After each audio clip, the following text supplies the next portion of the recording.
hall to try to protect Kevin, well, he literally flew. Because Larry was not a person. Larry was Kevin's pet cockatoo, and he was named after Larry. That just made me mad. That just made me mad. I don't want to watch this no more. It was a bird. A bird the whole time.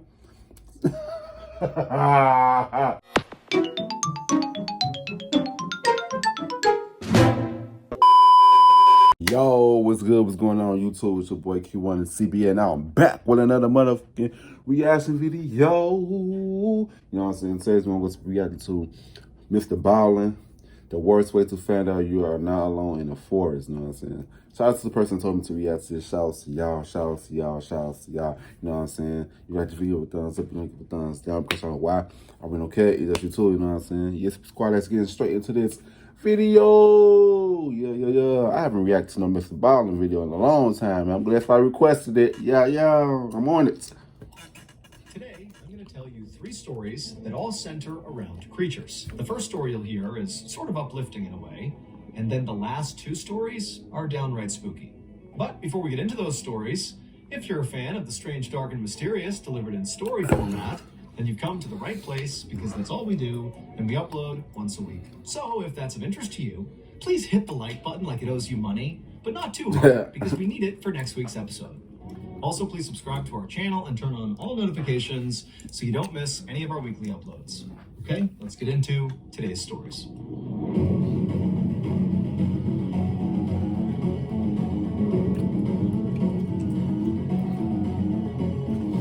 Larry Legend.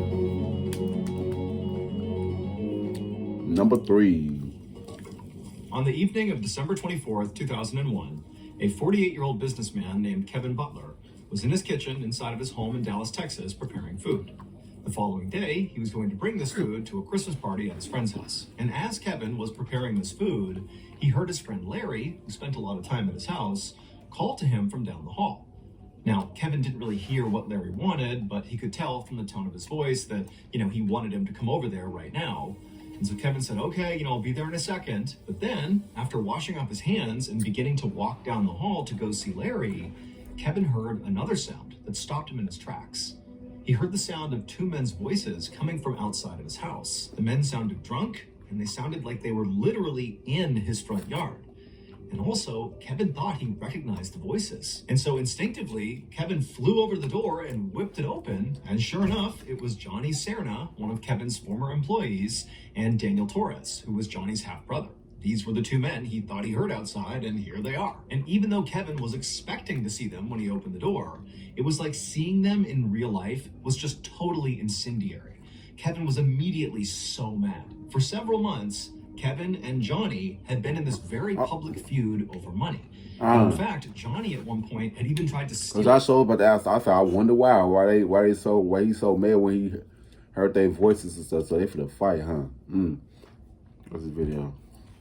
Kevin, get into a shootout or something. And so now Kevin looked right at Johnny and Daniel and goes, "Oh, what are you guys here to steal from me again?" And in response, Johnny didn't say anything. He just charged forward and punched Kevin square in the face. Kevin was so stunned that he practically fell over. And then before he could do anything, Johnny and Daniel... He should expect that. He should expect that already, bro. You see an op or somebody that you got beef with, you supposed to be on guard all the time. You know what I'm saying?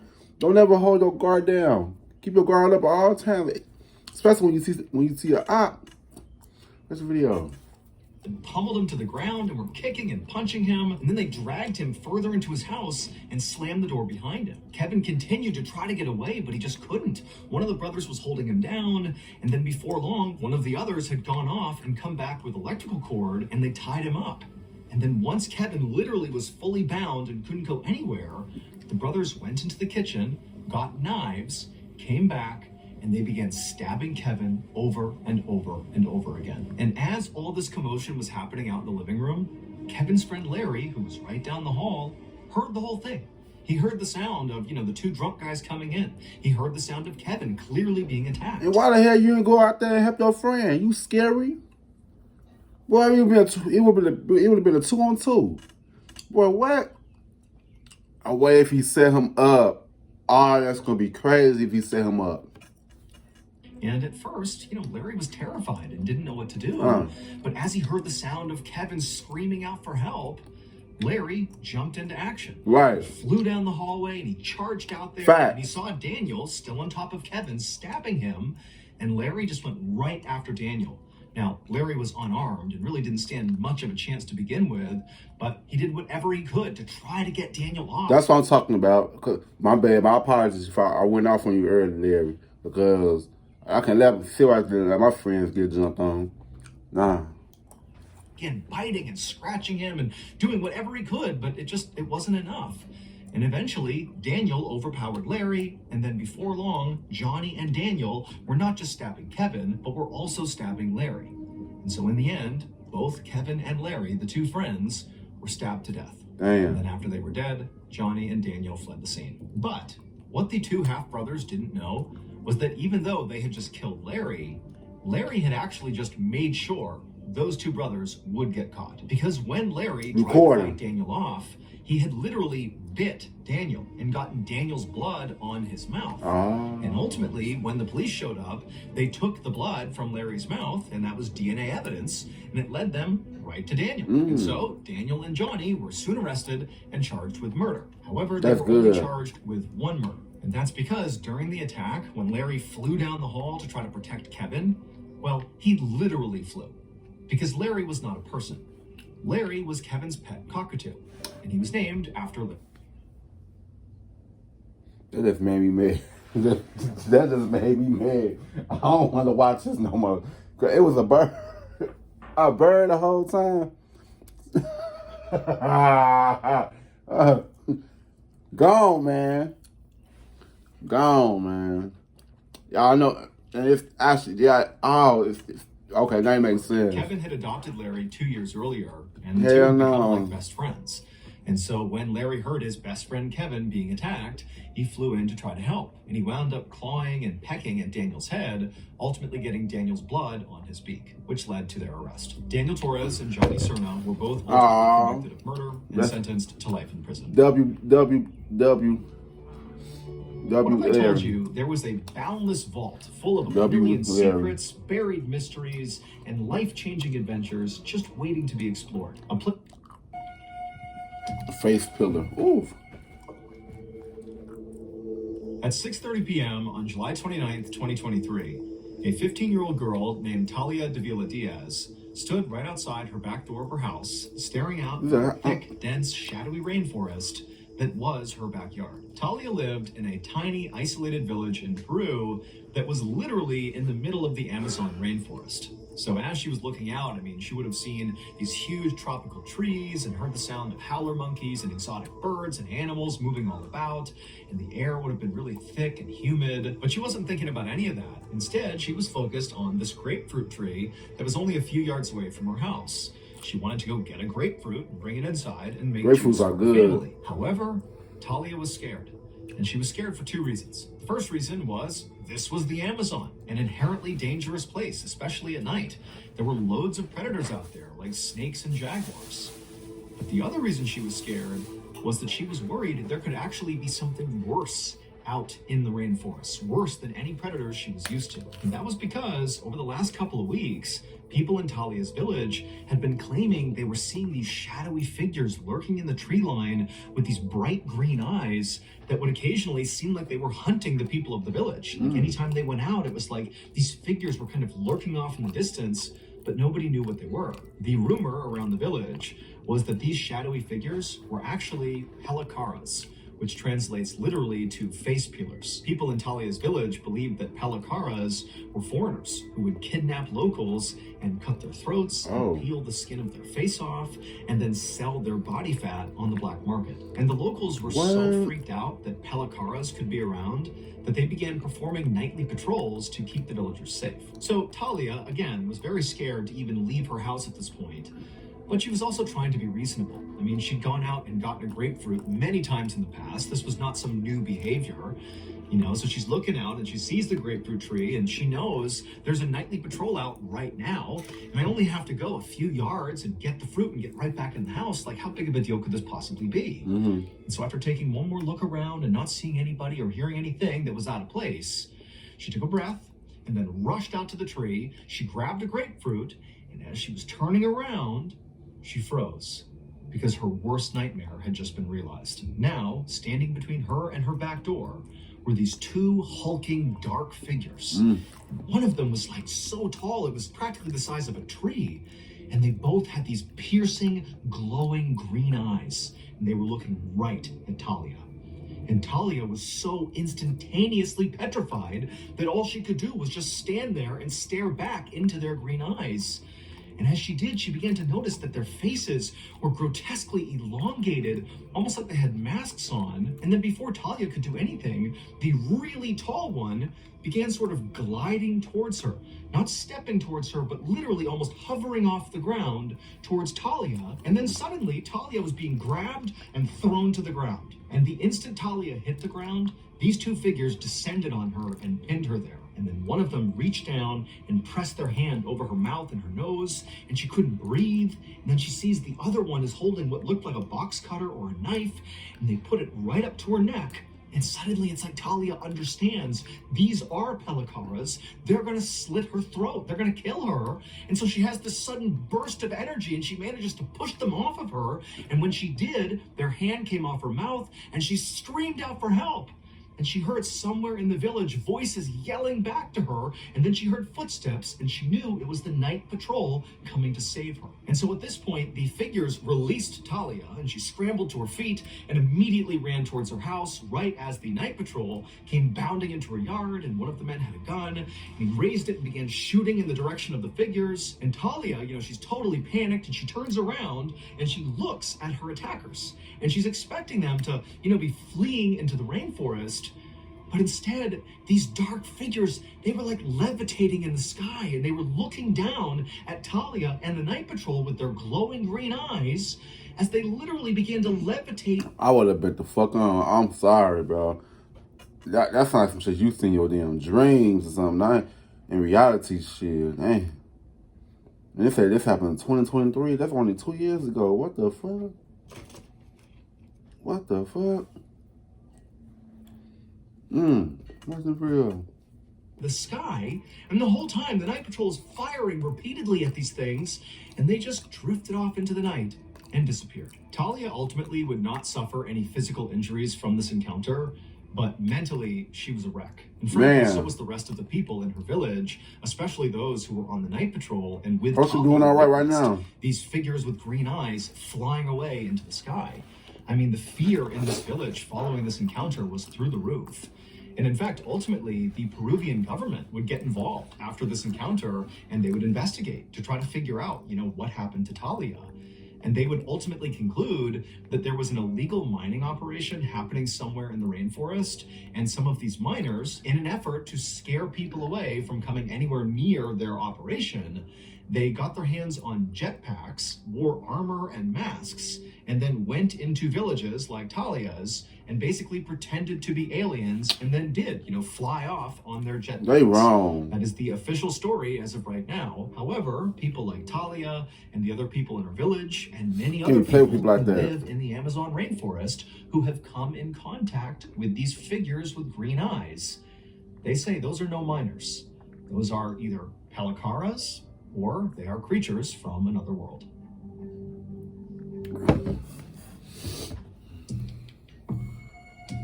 Claw marks, number 1.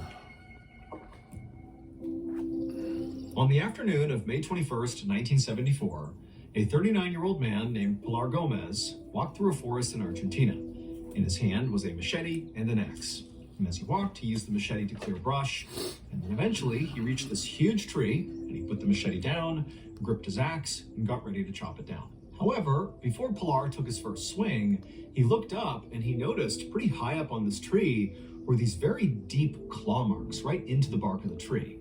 Now, at first he thought, oh, that's gotta be, a bear's claw marks. But the more he looked at it, the more he realized that would have been an enormous bear to leave marks like those. I mean, these are deep and wide claw marks. Now, Pilar was a professional lumberjack, and he actually lived in this section of forest. He owned this plot of the forest. His cabin was only a few yards away, and he was used to coming in contact with the wildlife, like bears. Now, his friends and family thought he was crazy for living out here. I mean, his neighbors were miles Ain't nothing wrong with away. living in He didn't nature. have a phone or a car. He lived totally alone. And so, in virtue of living in this isolated forest, Pilar routinely came across animals that lived out here, like bears. And it didn't really frighten him. He sort of understood that's part of living out here. But he knew his friends and family thought he was totally crazy for living out here. And not just because it was so isolated, not just because he didn't have a car or a phone and was totally alone basically 24/7, but because, according to local legend, this particular forest was effectively haunted. There were these apparent unnatural huge creatures that roamed this forest and would prey on people like Pilar. But Pilar didn't believe in any of that nonsense. He knew that, as he looked at these claw marks, this has to be a bear. This is not some huge unnatural creature that's completely made up. And so Pilar just went ahead and began cutting this tree down. And right as this tree smashed into the ground, making a thundering boom, at the exact same moment, basically right behind Pilar, he heard this horrible growling noise, like a huge animal was basically coming up right behind him. And so Pilar, he whipped around and looked, but there was nothing there. It was just a wide open forest. Everywhere he looked, it was just trees, nothing else. And so Pilar began to think to himself, did I even hear that? I mean, could I really have just been hearing the sound of the tree hitting the ground that somehow also sounded like a growl behind me? Like, am I, psyching myself out here? Am I creating stories in my head because I'm thinking about those claw marks? And he's like, you know what? It's all going to be in my head. I didn't hear that's it. actually I'm all alone reality. out here. I'm safe. I'm good. And so Pilar just got back to work processing this tree. For the next couple of hours, he didn't see or hear anything strange. He just continued to chop this tree into smaller pieces, and then he would carry those pieces right over to his cabin, which again was not far away, and he stacked up this huge pile of lumber right beside the side of his cabin. And then finally, when the tree was all processed and Pilar was back in his cabin, he realized he was pretty hungry. At this point, it was getting dark outside and it was time for dinner. Typically, Pilar would eat his dinner outside. He enjoyed listening to the crickets and just feeling the warm night air, and tonight was no exception. So he grabbed some stew from the night before, he went outside, and outside he had this table that was right next to his cabin, and then just beyond the table, farther away from the cabin, was this wood stove. And so he got the wood stove going, and then he put his stew on the stove to warm up, and then he sat down at the table, and he just sat there, enjoying the night, waiting for his food to be done. And as Pilar just sat there relaxing, he suddenly realized that he couldn't hear any crickets. They had gone completely silent. And then as he looked around at the dark forest, he realized the forest was actually silent. I mean, there was no noise whatsoever. The only noise was his stove. And Pilar knew that the only time the forest got this way was if there was some big predator around. And so right away, Pilar thought back to the claw marks in the tree and, that growling sound that he wasn't sure if he heard or not. And he's thinking, maybe the bear is back. And so Pilar scanned the tree line, trying to see movement, but there was nothing. It was just deadly silent and just a dark forest in all directions. And so feeling really unsettled, Pilar decided he should just go back inside his cabin and eat in there where it was more safe. And so Pilar stood up and he walked towards his cabin and he was about to go inside when he remembered he had left the stove on with the stew on top warming up. And so he turned back around and he looked out at the dark forest and it's still totally silent. He can't see any movement. And as quick as he could, he walked past the table, out to the stove, he shut the vents on the stove, and he was about to grab the stew to go back inside with it, when something really powerful struck him in the back, knocking the wind out of him. And then before he could react, he looked down and he saw this massive furry arm with sharp claws reaching around him, pulling at his midsection. It was the bear. And so immediately Pilar began thrashing, trying to get away, and he managed to kind of stumble forward, and his machete was on the ground near the stove. And he fumbles down, he grabs the machete, and he wheels around to strike this bear to get rid of it. But the second he saw the bear, he realized it wasn't a bear. Wasn't a bear. Right. And instinctively he knew he just had to run. And so he turned and began sprinting towards that lumber pile he had cut up before, right next to his cabin. And as he was scrambling up this pile, he could hear the sound of this thing running towards him. And then he felt another explosion on the side of his head. And even though he now has been wounded, probably gravely, it was like all adrenaline. And he kept going up the lumber pile and he clambered onto the roof of his cabin. And he turned around, getting ready to fight as best as he could, whatever this thing was. But when he looked out, this thing was just gone. the forest was deadly silent again and there was nothing out there. And so as he's sitting there kind of looking around, waiting for this thing to pop back up again, he reached up and he felt the side of his head and his ear was missing. Oh. This thing had ripped his ear off when it hit him in the side of the head. Pilar would remain on the roof of his cabin all night, just constantly scanning, looking for this bear creature to return. I just know when he's a journalist, the only reason why he don't feel that shit. Damn. That is crazy. The forest just remained totally silent and nothing happened all night. And then finally in the morning when the sun began to come up, the forest kind of went back to normal. And at that point, Pilar, he's kind of delirious from blood loss and the impact to his head. And he knew he just had to get out of here and go get help.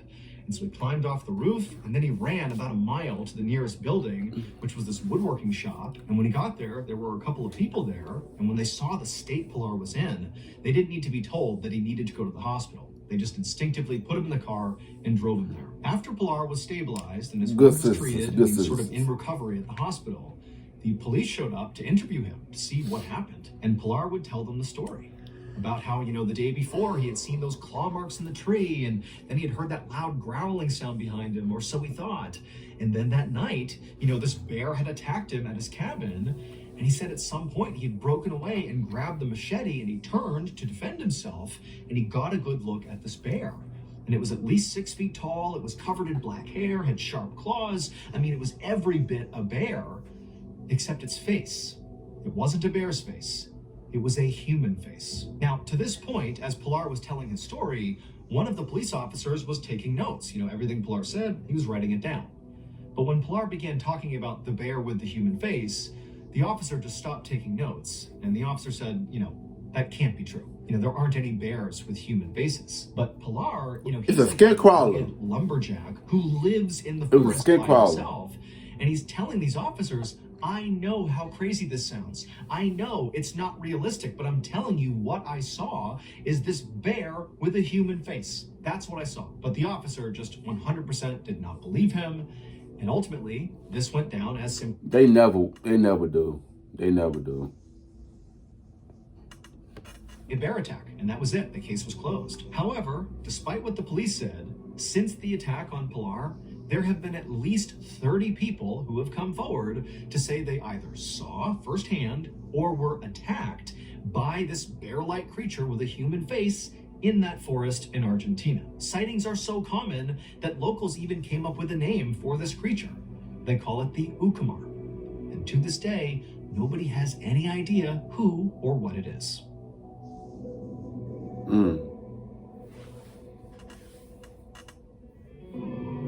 In case you haven't heard yet, our newest graphic novel. Okay. That was good. Video. I love reacting to Mr. Ballen videos because Mr. Ballen, he make you visualize his storytelling. Makes you visualize. It brings out your creative thinking. It sparks your creative. That's why I love reacting to him. I love when y'all ask me to react to Mr. Ballen because I love reacting to his videos. One of the best storytellers ever. You know what I'm saying? Because his story makes you visualize what's going on, you know what I'm saying? But yeah, man, you got to give a thumbs up, don't give a thumbs down, because I know why we don't care, just you know what I'm saying? I'll see you guys in this video. I love y'all. Peace out.